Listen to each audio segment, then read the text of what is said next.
ఓం సాయిరామ్. ఇతరుల సేవకై నిన్ను నువ్వు ఒప్పించుకో, బాబా మెప్పు అందుకో.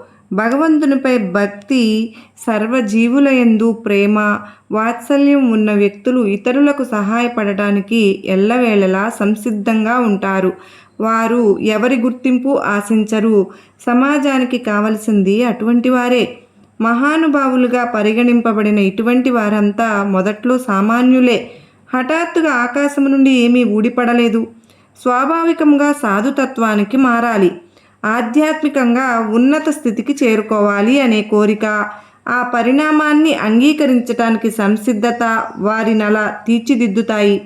తమని తాము శిలలుగా భగవంతుడనే శిల్పికి సమర్పించుకుంటే అద్భుతమైన శిల్పంగా మారుతారు. దైవానికి తమను సమర్పించుకుంటే సేవాభావంతో నిండిన దేవదూతల వలె తయారవుతారు. ఇది బాబా మనకు నేర్పించారు.